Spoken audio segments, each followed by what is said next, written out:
Hello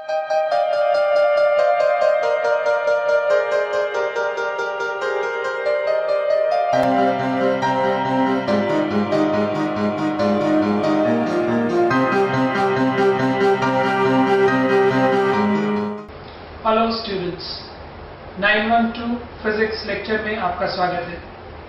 आज का topic जो मैंने आपके लिए चुना है वो है लेक्चर 1 में काइनेमैटिक्स। यहाँ पर शुरुआत ही मैं फाइन पॉइंट के साथ करना चाहता हूँ।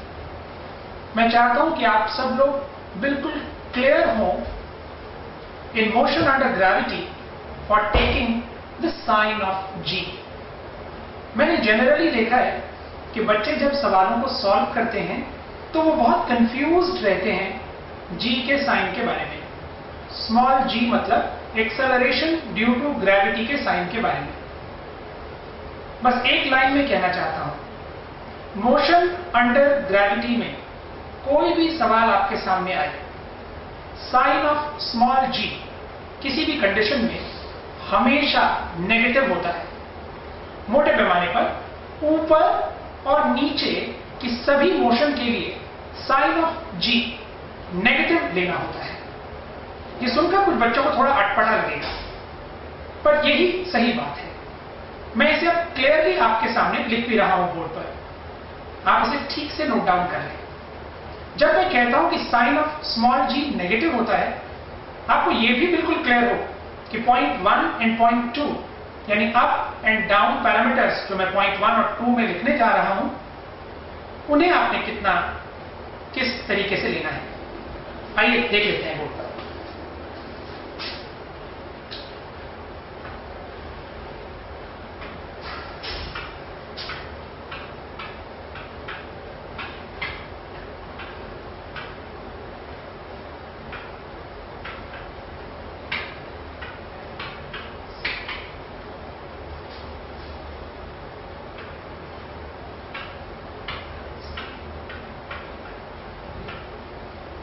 और कॉन्सेप्ट 1 में मैंने मोशन अंडर ग्रेविटी आपके लिए चुना है।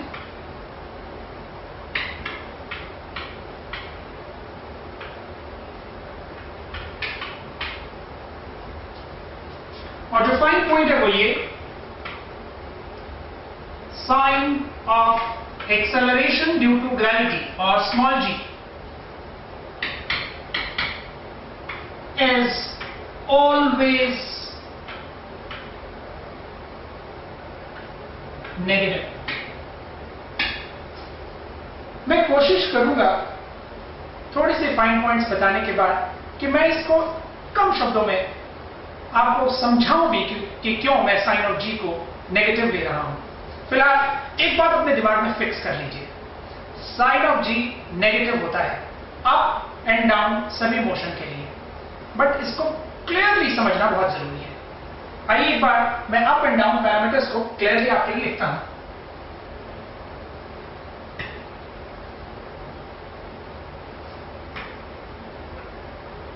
नंबर 1 बात, अप पैरामीटर्स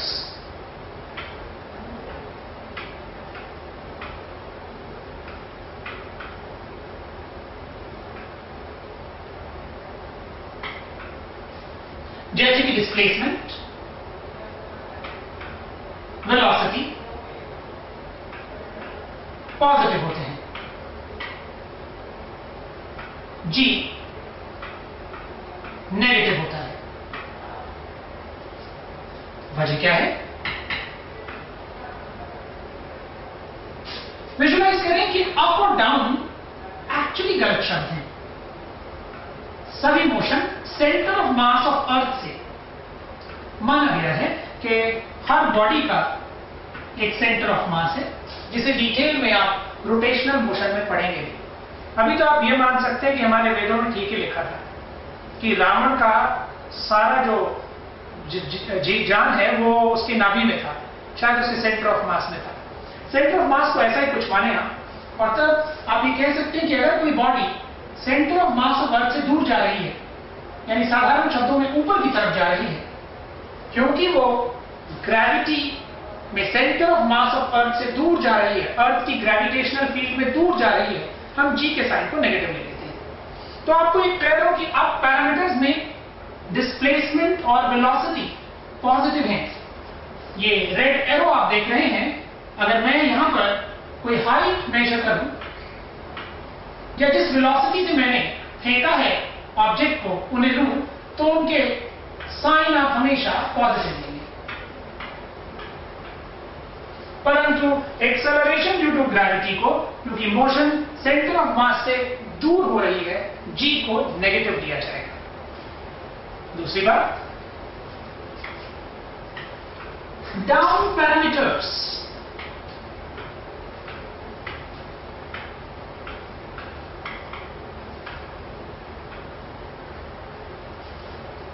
नेगेटिव होते हैं, यानी s, v और एक्सेलरेशन तीनों को नेगेटिव दिया जाएगा।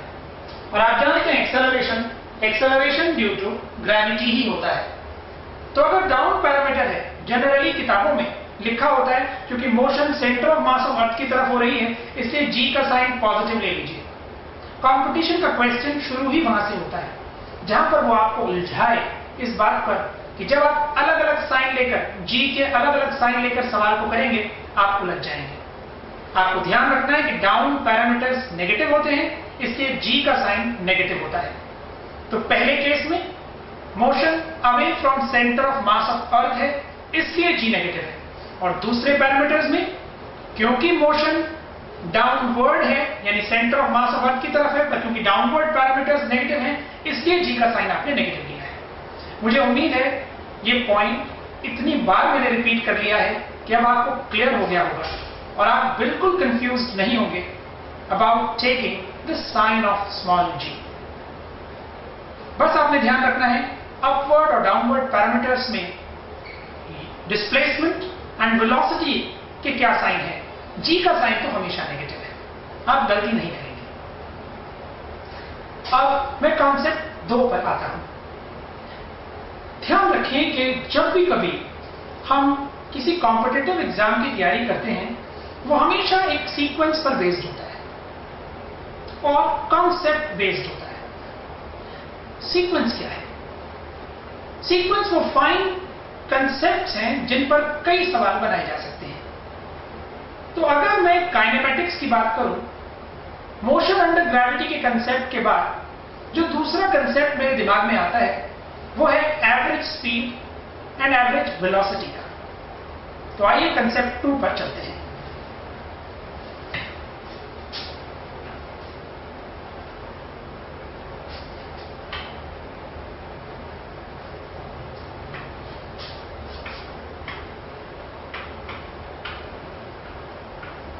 Concept 2. Name of this concept is average speed or average velocity.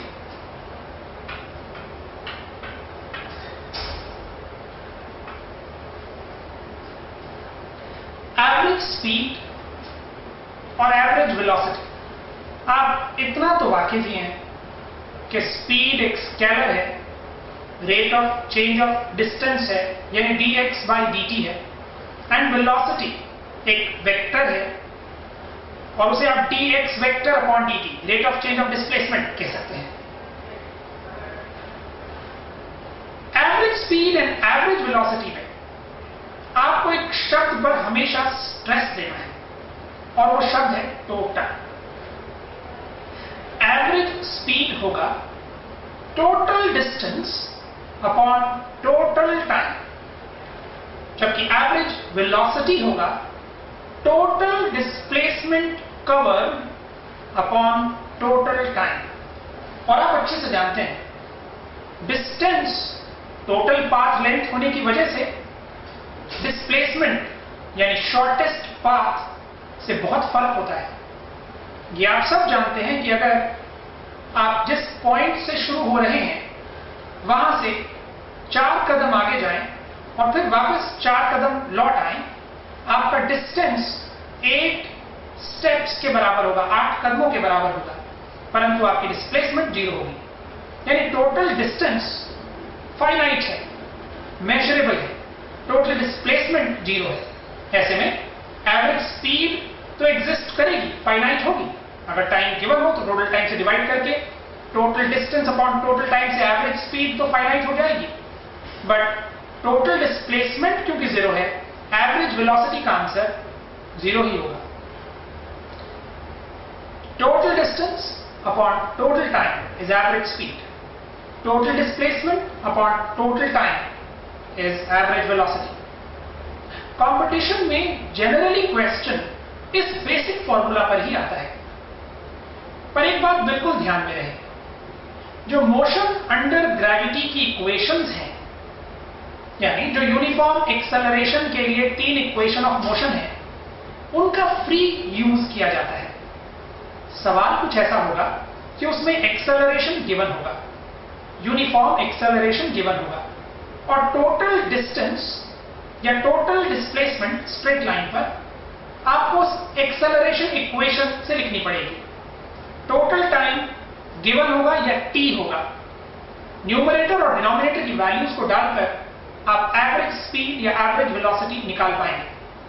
मुझे तो बस इतना कहना है कि आपको टोटल शब्द को ध्यान में रखना है। अब यहां पर मेरे दिमाग में बहुत सारी चीजें आती हैं, और सबसे सरल बात जो मैं बताना चाहता हूं कि कई दफा इस तरह के सवाल होते हैं कि आप A से B गए और B पर आपने कुछ रेस्ट किया और फिर B से A वापस आ गए। बच्चे जनरली क्योंकि टोटल शब्द पर स्ट्रेस नहीं देते, वो टोटल टाइम में उस टाइम को ऐड नहीं करते जो आपने रेस्ट करने में लगाया है। उस टाइम को ऐड करना है, क्योंकि स्ट्रिक्टली टोटल टाइम में वो टाइम भी आएगा जिस टाइम पर आपने रेस्ट किया है, क्योंकि मोशन कंप्लीट तभी हुई जब आप A से B गए और B से A वापस आए। आप मेरी बात समझ रहे हैं? मैंने कहा टोटल टाइम में उस समय को जरूर ऐड करना है जब आपने रेस्ट का टाइम लिया है। एवरेज स्पीड और एवरेज वेलोसिटी के लिए मैं कुछ सवाल भी अब आपके साथ डिस्कस करना चाहूंगा, और इन सवालों को मैं ओपन एंडेड रखना चाहता हूं। मैं चाहता हूं कि आप अपने आप विजुलाइज करते हुए इनके आंसर खोज पाएं। मैं आंसर भी लिखूंगा, पर मैं चाहूंगा कि ज्यादा स्ट्रेस आप अपने दिमाग पर दें। स्ट्रेस नहीं लेना है, ध्यान से आप इन सवालों को देखें और समझें कि एवरेज स्पीड और एवरेज वेलोसिटी को कैसे कैलकुलेट किया जाएगा। आइए सवालों को कंसिडर करते हैं। क्लासिक क्वेश्चन,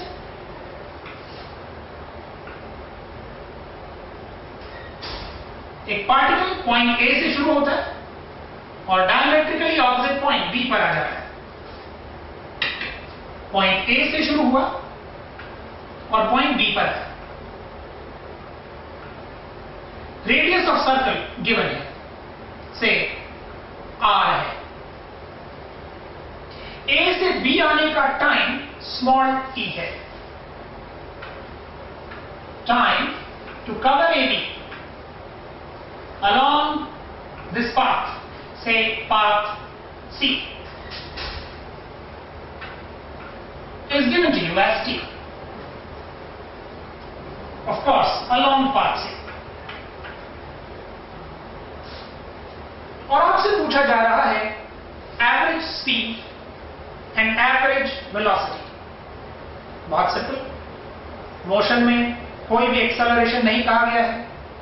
टोटल डिस्टेंस आप पहले कैलकुलेट करते हैं एवरेज स्पीड निकालने के लिए। फॉर्मूला आपके पास है S total upon T total. S total क्योंकि आप जानते हैं सर्कमफ्रेंस के अलोंग है, कितना होगा? Yes, pi r. T total है स्मॉल t। अगर स्टैंडर्ड यूनिट्स हैं, यानी R मीटर में है और टाइम सेकंड में है, तो आप इसकी यूनिट ना भूलें, मीटर पर सेकंड। डिपेंड करता है, कई दफा रेडियस सेंटीमीटर में गिवन होगी, आप सेंटीमीटर पर सेकंड भी कह सकते हैं। पर क्या आपने विजुलाइज कर लिया एवरेज वेलोसिटी कितनी होगी? बहुत सिंपल, एवरेज वेलोसिटी निकालने के लिए आप डिस्प्लेसमेंट को देखेंगे, यानी जो ब्लू लाइन अब मैं खींच रहा हूं उसे देखेंगे, क्योंकि आप A से B गए हैं किसी भी पाथ में, डिस्प्लेसमेंट है along the shortest path which is the straight line path। और आप जानते हैं ये डायमीटर के बराबर है, और अब मैं वी एवरेज निकालने जा रहा हूं, average velocity. The displacement is two r, the magnitude of displacement is two r, magnitude मैं निकाल रहा हूं, और ए से बी जाने का समय है t, total time t A B, चाहे किसी भी पाथ में हो वो टी ही है, वो उतना ही रहेगा। यूनिट आप लिख सकते हैं मीटर पर सेकेंड। तो पहला सरल सवाल आपने देखा जहां पर आप एवरेज स्पीड और एवरेज वेलोसिटी को कैलकुलेट कर पाए हैं। आइए अब एक और सवाल कंसिडर करते हैं।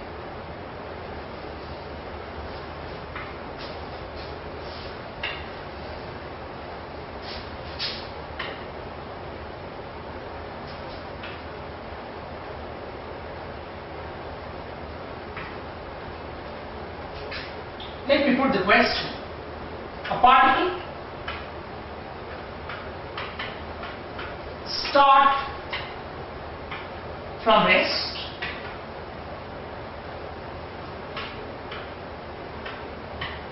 and accelerate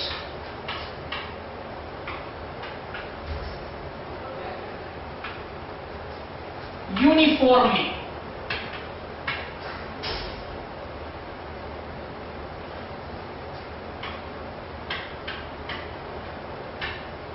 with acceleration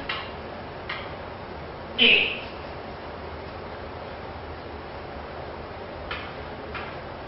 For time t seconds.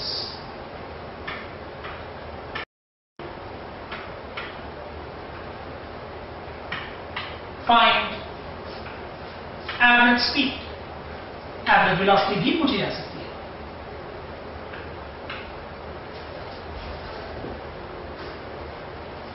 अगर आप इस सवाल को ध्यान से देखें तो पहली चीज, पार्टिकल स्टार्ट फ्रॉम रेस्ट, और यहां से आपको मिलता है u 0 है, इनिशियल वेलोसिटी 0 है। एक्सेलरेट यूनिफॉर्मली, अगर एक्सेलरेशन यूनिफॉर्म हो इक्वेशन ऑफ मोशन लगाई जा सकती है, यानी अगर एक्सेलरेशन यूनिफॉर्म नहीं है तो आप इक्वेशन ऑफ मोशन अप्लाई नहीं कर सकते हैं। यहां पर आप इक्वेशन ऑफ मोशन अप्लाई कर सकते हैं, हर शब्द के मायने हैं। लिखा हुआ है एक्सेलरेशन कितना है a, और टाइम कितना गिवन है t। एवरेज स्पीड फॉर्मूला आपके पास है, s total upon t total. s total होगा, मैं सेकेंड इक्वेशन आपको याद करवा रहा हूं, ut plus half at square, but u is 0, that's why s total will become half a t square, and the total time is t, so average speed comes out to be half a t। क्योंकि ये motion straight line में हो रही है, और straight line में होने की वजह से average speed and average velocity, magnitude of average velocity बराबर ही होंगे। इसके अगर एवरेज स्पीड आपसे हाफ ए टी कही जा रही है, एवरेज वेलोसिटी का मैग्नीट्यूड भी हाफ ए टी के बराबर होगा। मुझे उम्मीद है कि इस छोटे से लेक्चर से आपको थोड़ा सा आइडिया लगा average speed and average velocity के बारे में। Average speed and average velocity continue रहेगा अगले लेक्चर में। Thank you.